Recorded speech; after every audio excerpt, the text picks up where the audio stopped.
Calling all rich little broke girls. If you're done trying to be a good woman, this one's for you. Welcome back to Rich Little Broke Girls, the only podcast for aspiring housewives and CEOs. Before we get into it, we need to talk. Miss Kimmy can't keep running her business without some feedback from my Rich Little Broke Girls. So take 20 seconds to leave a 5-star review with a compliment.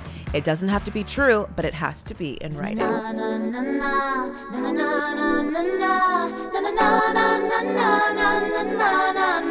Hi, ladies. My guest today needs no introduction, and I mean that. This episode is truly a testament to the fact that you never know who's watching and what doors your voice might open.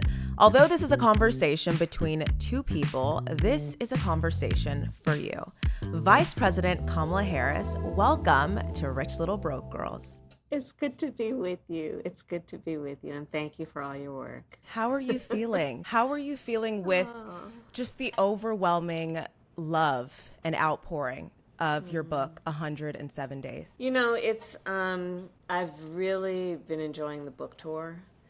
And just being with people and creating a space for people to come together and to convene and share a laugh, share a tear, share a hug. It's a time where I think so many people are feeling alone and want whatever opportunity they have to be in community. And so I'm enjoying it. I'm enjoying it for that reason. Reading the book, you took us through all of those emotions, laughs, tears, just being at the edge of every single emotion. And I was talking about this on social media. I said, this book is so good. It reads like a diary. It's like, am I supposed to be reading this? Are we supposed to know this? It is phenomenal. Well, I wrote it like a journal. As you know, I wrote it based on specific days through those 107 days. And it really, for me, the process of writing it was in many ways cathartic, but also very difficult. I have been a public figure for a very long time, but I'm actually a very private person. And I was raised in a way, and your feelings about something are not as important as your actions and the work.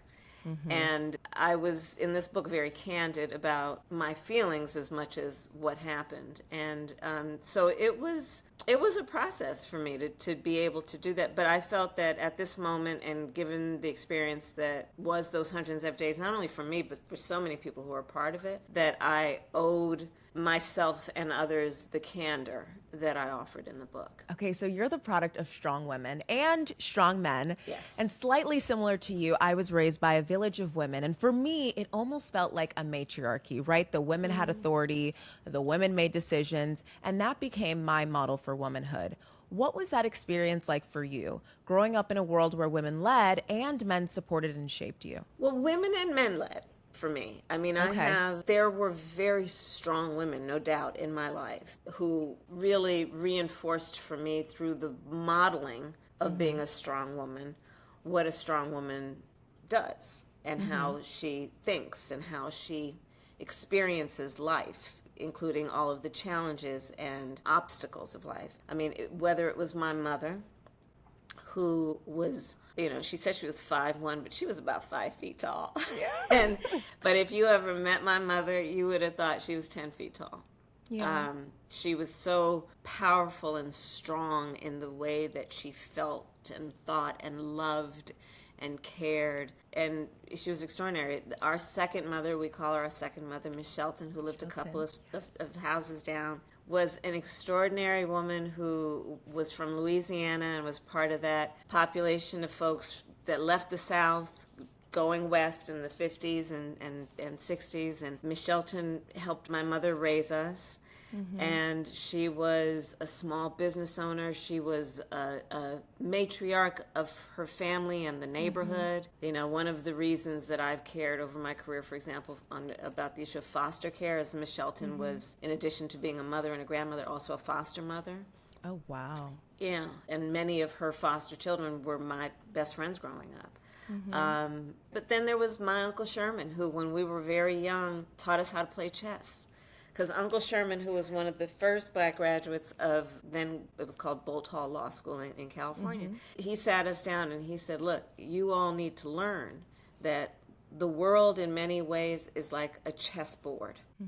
And there will be many actors who have different moves, and you need to think about yourself in relation to all of that.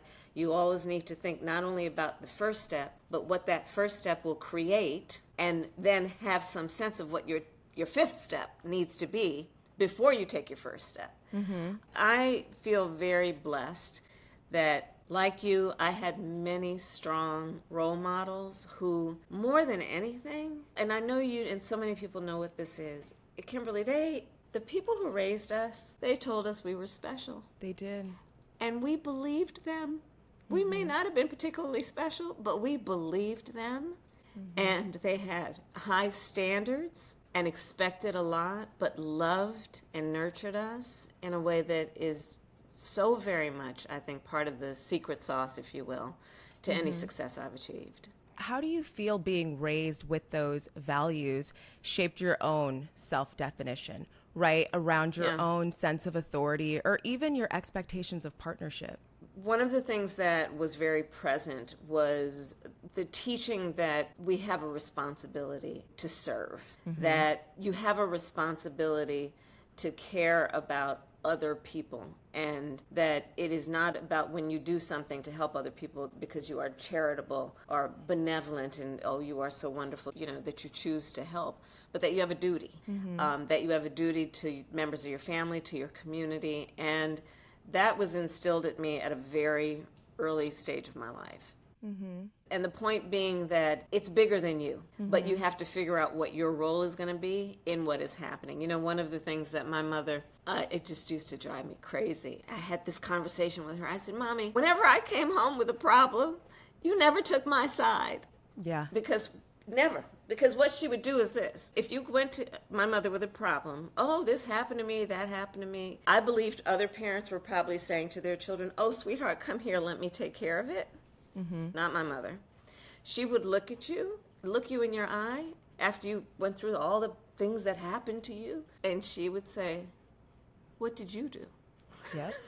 And you're starting to think, like, what did I do? And what was my agency at that moment? And so my interpretation for a phase of my, childhood and growing up was my mother's not taking my side. But in fact, what I realized is she was teaching a very important lesson. Think about in those moments what your agency is, what your capacity is.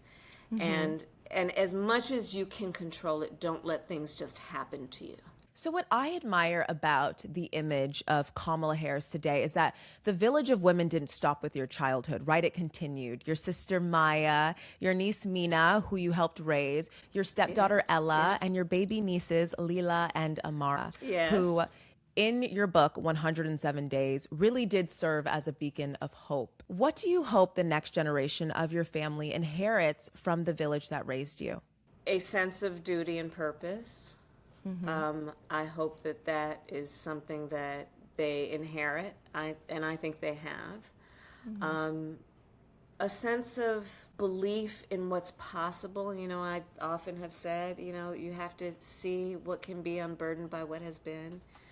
I hope that I help teach them that they have to believe in something and have a passion about something that is beyond themselves, and then do something to further that in service of others. And I think also there's so much that's happening in the world right now. It's also about just teaching that despite these false choices that are being presented, one can rest with the coexistence of kindness and still have the fight. You can be kind and still know that you can fight when you need to fight for the things that are right. I think a lot when I look at your story about the difference between Gen X women and Gen Z women. When I look at your story, it reflects modern womanhood before its time, right? Because women in your generation were expected to marry young, to build a family early, to stay ambitious but not too visible, and to your earlier point, to do the work, put your head down, and don't talk about how it feels. Right. And your choices seem to have broken nearly every one of those norms. You prioritize your career and your identity at a time when women were expected to build their lives around relationships. Now, women in my generation, Gen Z, see those choices as aspirational and empowering. What did that feel like for you? That's not how I experienced it. Okay. I experienced it in a way that those things could coexist. I have always been a very active member of my family in every way, and I pursued my career, and my best friend from kindergarten is still one of my best friends. My best friends are people who've been in my life for decades and who have been on the journey with me for the ups and the downs. And all those relationships require nurturing and work, right? None of the relationships that we have, be they emotional, romantic, professional, can exist or will be sustainable without our investment in those relationships. In addition to what we do that is about pursuing our career. And on that point, I'll say one of the things that earlier generations of women were not intentional about that I think younger generations are, is to not be embarrassed about your ambition. To not try and suppress your ambition. I have always said, I want and applaud that you will be ambitious. Dream with ambition, right?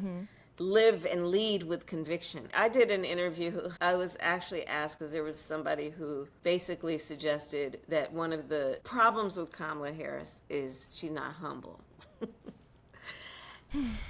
And so a reporter asked me about that. And my response, without reflection, because it's just how I feel, I don't aspire to be humble.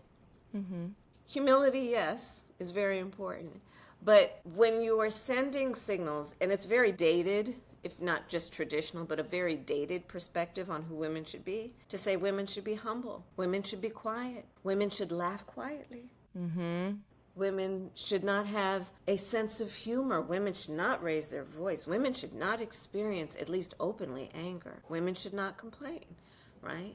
I have never felt burdened by those very dated and I think out of touch standards of what some people think makes for a good woman. So what advice would you give to single women like myself who aspire to build a career like yours while still creating space for partnership, for family, for all of those relationships that are going to require her to show up? And maybe she's having a hard time balancing it all. Listen, it's not easy. It's not easy. And so the first thing I would say is don't beat yourself up because it's not easy to do. But it's worth it. But it's worth it. But it takes work. It takes knowing that because you will have a high standard for yourself for everything that you are doing, for what you are doing professionally, for what you are doing in your personal life. You will fall short. You will fall short. And it doesn't mean that you can't achieve it. So the first thing I'd say is don't beat yourself up. Don't beat yourself up. And also know that, this sounds trite, but I really do mean this, your light will shine when you have a desire and a goal of taking on these relationships and doing it well, even when, and you will be, by the way, imperfect. And you have to stick with it, right? I mean, you know, when I was growing up, Miss Shelton, we were all teenagers, and it was all the girls together. We were in the kitchen. And she was cooking, and we were all sitting around the kitchen table. And she looked at us, and she got very upset with us. And she said, I don't know what's wrong with you guys, your generation. You think a relationship is 50-50? No, sometimes it'll be 20-80. Sometimes it'll be 70-30. She said, no, it should even out. But it's never going to be 50-50. And part of what she was, I think, trying to just teach us is that the reality of relationships, especially personal relationships, you know, there are some times when you're going to give more than you receive, and sometimes you're going to receive more than you give. The important piece of this, though, for anyone who is single, who wants to be in a relationship, is to be kind to yourself and choose to be with someone who is kind. That's really important.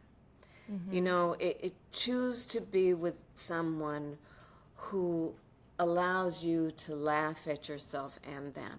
Choose to be with someone who, you know, you like going to the grocery store together, taking a walk together, including doing something fancy together. I mean, and there are different phases in your life, and depending on what phase you're in. Maybe you're going to choose that you want to have that kind of Friday night relationship, or you want that Sunday morning relationship. Sometimes they go together, and sometimes they don't. Sometimes you can get both, and sometimes they just is oil and water. Yes. Right? And that's okay. You be in those phases where you are having fun. Yes. Be in those phases where you have a sense of, I just want something more. But be honest with yourself about what you're in. And figure out whether what you're in is actually what you want, right? But the first step is to be honest about what you're in. And not try and make it something that it's not, because that usually doesn't work out so well. Yeah. I say that to say, don't be harsh in judging yourself if you're in one of those phases or the other, right? And I think it's okay to give space to it, because when you're in your 20s, it's almost like the splinter era, right? So half of your friends may run off to get married and have babies and start families and all of these things. That's right. So many bridesmaid dresses, I can't even tell you. I mean, and it's very real. And so you're watching your friends that you grew up with and you share so many memories with really just step into a whole different era that requires so much of them. And so that shows you, maybe that's what I should want. Maybe it makes you start thinking, maybe I need to get married next. Maybe I need to be in a serious relationship. Right. But to your point, it's really important to just look at yourself and say, hey, maybe it's okay. Maybe I'm just in a fun phase, right? Maybe I don't need to follow my friend because she got married and follow this timeline because someone else is on it. That's what it sounds like. Don't feel like you have to do something because everyone else is doing it, right? Because, you're going to go through phases. I mean, real talk. I was in the wedding of friends who got married right out of college, and also then, counseled and supported them when they were going through a divorce before they got married another time years later, right? And so that happens also. The reality is you should not feel rushed. Yes. To do something because it's supposed to happen. I think it's more important that you just decide what you want and what you need at a time. When you're feeling like I'm ready to have a partner in life, you'll know when you really feel that way. And the energy that you give out and the energy you receive will give you that. I mean, Doug and I got married in our 40s. Yeah. And I love my husband. You so do. very much. He is my best friend. We hang out. I mean, it's, and we have talked about it. If we had met in our 20s, I don't know that we would have really been in the same place. And so there are phases to life. But the most important thing is to not be hard on yourself, to not be judgmental. Try to not have people in your life who will judge you in that way. Know that also. And enjoy dating, by the way. Because dating is fun. It's fun to date. It's supposed to be. It's supposed to be. I mean, it's supposed to be. Yeah. Right? Just do what at the end of the day, when you go to sleep at night and when you wake up in the morning, makes you feel like, I'm good. That's great advice. You're the only person that I have talked to like that outside of my family. Well, because I was thinking, I'm like, I have to ask her as a single woman. I have to ask her, what's your advice to single women? Because it is such an important conversation, right? The duality of wanting to have a partner, but also wanting to have an identity and a life of your own. It is so hard to juggle. And I do think that when it comes to dating, oftentimes maybe we take it a little too serious and then you're not even having fun. And, you want to find this partner one day, but who knows when that's going to happen. So why don't you just enjoy it? And something that you represent is joy. Right? And laughter. And you can find the light in any situation. And so it makes sense that would come through in your advice. Like, ladies, you should also be having fun. And it doesn't need to be so heavy all the time. It doesn't. And let your relationship complement your life. I think that it's important to try and be intentional about not letting your relationship be your identity. I think that just makes for a healthier relationship in the long term. It will be a part of your identity, there's no question. But I think for the sake of your partner, for the sake of your relationship, for the sake of yourself, you want it to complement who you are, right? And you want to complement their life. And you want to complement their life. There's so much to be said about your stamina and staying power, okay? Because when I look at your resume, it reads like you left home at around 17 to attend Howard University. I did, and yes. You haven't had a day off in over 40 years. That's how it reads. I am That's funny. just one thing after the next, after the next, after the next. So if you really stripped it all back, what does it actually take internally to keep up with that pace? Having a sense of purpose. I mean, I left home and arrived at Howard University at 17. I went straight through from undergrad to law school. I went straight from there to being a courtroom prosecutor to running for DA, and it just kept going. And it kept going. But everything that I did was fueled by a sense of the work, right?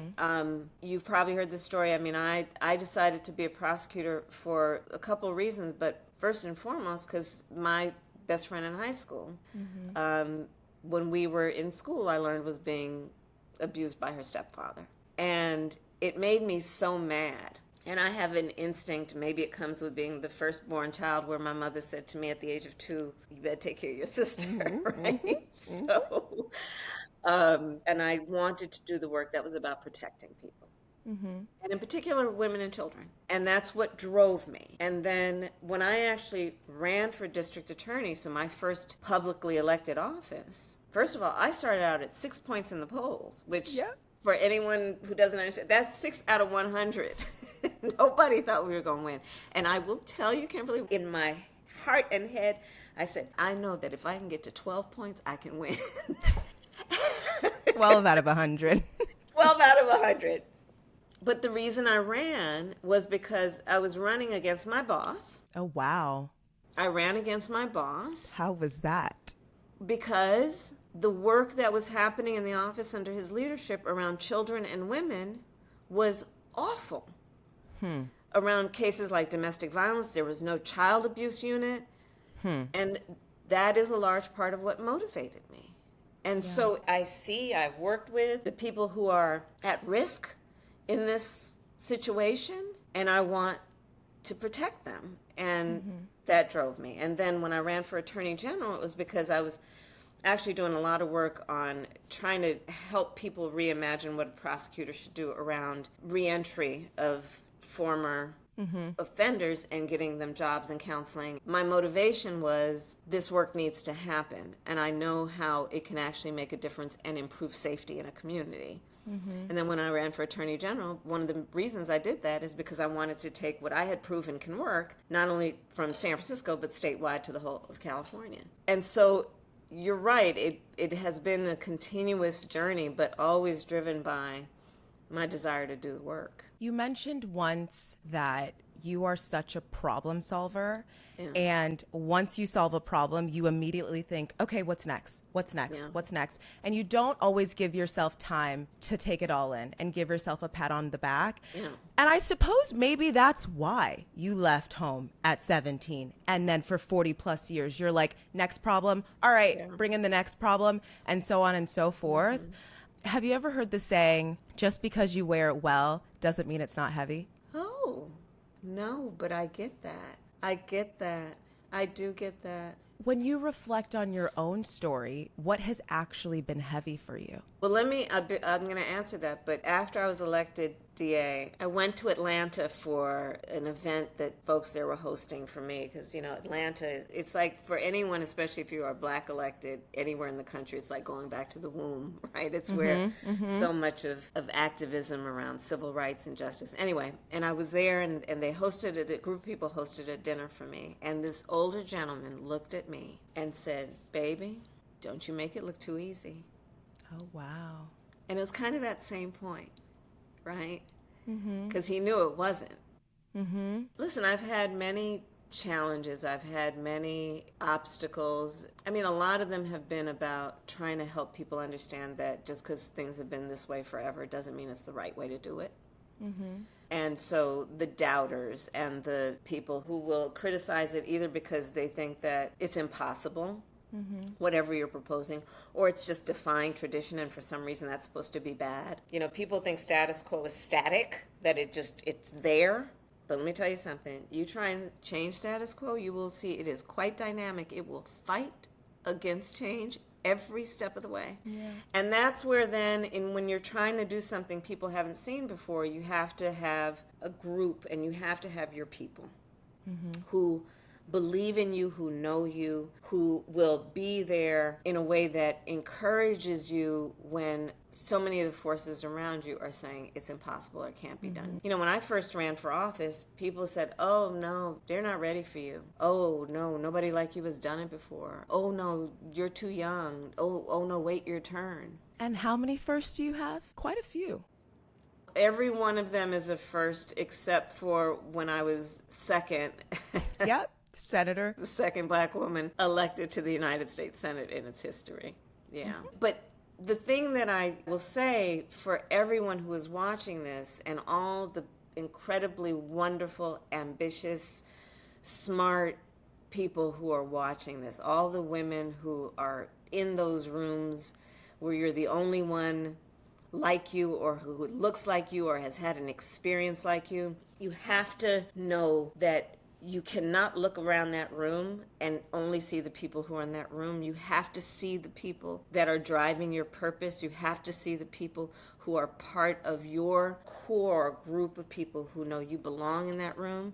And when you walk in that room, we expect you to be there chin up, shoulders back, using your full voice. And part of the key to my success is early in my career, I realized and then became very intentional about selecting and having as my core group of people, a small group of people who I knew would have some ability to understand what I was doing. And the people who I could call and laugh at the thing I'm not supposed to laugh at, and say the words you don't use in the place where you pray, and the people who would, you know, when you trip, would laugh at you, with you, and then pick you up and push you back out, right? People with whom you can cry, people with whom you will not be judged but be encouraged, but also the people who will be very honest with you, you know, who will say, you know, girl, you need a breath mint, you know, or whatever that might be. But be intentional about that. And that might be a mentor. It might be someone you have worked with. It might be a family member. It's so funny. Early on, I realized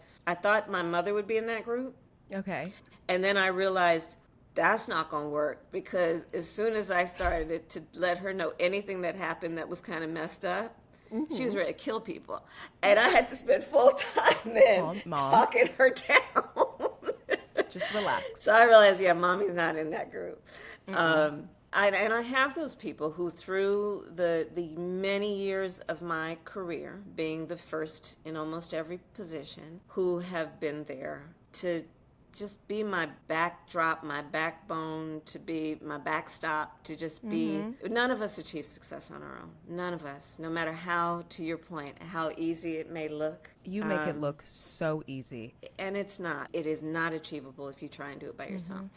It's not. For so many Black women, our womanhood has historically been defined by our labor, right? What we carry, what we produce, what we can withstand. When you look back at your life, what do you think you needed more of? Well, I look back at those 107 days, I needed more time. You did. What did I need more of? I feel very blessed, I have to tell you. Has everything been perfect? Absolutely not. Have I had everything I need? Absolutely not. But within and among the things I've needed at any particular point, I feel like God, the universe, the circumstance, in some form brought it. But, you know, a lot of this is also about how we perceive what's happening. Right? You know, I remember a psychologist talking about, you know, it's the power of the brain. So two people can be in the exact same situation, ostensibly experiencing the very same thing in terms of what's happening around them. But their perception of what is happening will have everything to do with their actual experience. Right? And so it is important in any moment to try to be a bit objective and stand back a bit and realize what's at play. You know, for example, one of the things that I always, as I got older and more advanced in my career, I realized don't let the people who don't wish you well get in your head. Don't let them get in your head, because then they're winning. Right? Receive criticism, receive constructive criticism, but don't let things that are not productive get in your head and keep you up at night, because then they are winning. Don't read the comments. Don't read the comments. Don't read the comments. Don't read the comments. It's so funny, when Doug and I were first dating, and so he's now dating this woman in elected office, and he was reading the comments. And I was like, I actually read about it in the book. I was like, you know, out of some horror movie where you're screaming at your friends who are walking down into the basement. And I was like, don't read the comments. Don't read the comments. In life, don't read the comments. Talk to your friends, get the feedback. And, you know, also try to stay centered in your purpose. You know, one of the things that I believe, God is not going to judge us based on what other people say. We will be judged by whatever and whoever you believe in, based on your works, based on what you do, not what other people say. And I think that's important. I think women, we are very and almost vulnerable to other people's opinions. That is important, to care about other people's opinions, especially people who you respect. But, you know, don't let it whip you around to the point that you lose your sense of identity or purpose. That really speaks to your mental fortitude, right? And your ability to run a race for 107 days and come out on the other end still laughing, still joyous, still inspiring all of us, because it's so clear that you have such a strong sense of who you are, and you don't let these people get in your head. But no, I try to not let them get in my head. Sometimes they do. Oh. Sometimes they do. Okay. What does that look like? And that's when I say, don't let them get in your head. Okay. Right? So you're like, stop. Yeah, right. So that's it, right? Like, okay, it's happening, don't let it happen. But know when it's happening. I see. And inoculate yourself. But it's only normal. It's only normal if you're being attacked to feel some level of pain. But then it's like, okay, but is it debilitating you? Are you being attacked because it is all about debilitating your power? Oh, wow. Yeah, right? And that's when you have to be able to decipher and understand the difference. Because then they've achieved what they wanted. Absolutely. Yes. So it's almost like asking yourself, what do they want? Am I giving it to them? Exactly right. And don't ever let anybody take your power. We're sitting here now, but what are you evolving toward? Oh. Well, I'm really late on Christmas shopping. I bet you are. It's around the corner. It's 2 weeks. I just realized that this morning. 2 weeks? Yeah, it's in 2 weeks. So I'm evolving towards my Christmas shopping and making sure I help Santa along. You know, I'm going to be touring the country again, starting in the new year. I'm really excited about that. And, you know, and just spending time with my family, and it's all good. It really is. But I want to say this. It is my nature to be optimistic, but I'm also a realist, okay? So I'm not going to let my spirit be defeated. But let me just tell you, I am fully aware of what's wrong and feel something about that. And so that's where I say that, you know, these things coexist. One can be joyful. You know, it is important to find moments to sing and dance and laugh and love and fight for what's right and be pissed off at injustice and be angry about abuse of power. And all these things can coexist, right? And so I'm not capable of not feeling those other things also. There are moments when I feel anger and sadness and frustration, but I'm not going to let that overtake the other things, because then you take yourself out. And to your point, you give away your power. Yeah, you do. You give away your power. And there's so much that is good about life. and what we can do. I do believe, you want to know your strength, help somebody out, whether it's your neighbor, a sibling, a cousin, a friend, a coworker, and the feeling that you have knowing you have done that, what it does to reinforce for yourself when you need that reinforcement about your own power. I appreciate that. But we have to be intentional. Yes. We have to be intentional. Don't let things happen to you. Try not to let things happen to you, right? And exercise your agency. Yeah, that's right. Well, Madam Vice President, you truly are a mirror of joy, complexity, this level of fearlessness that keeps you going. And I also feel like all of those elements are in each and every one of us. That's right. That's right. I just want to say thank you. Oh, thank you. Thank you for the time. This has been an honor. Thank you. And you don't even know what this means to me and my community. This is unbelievable. Well, you're doing incredible work, and it is my joy and honor to be with you. Thank you. I'll talk to you soon. Take care.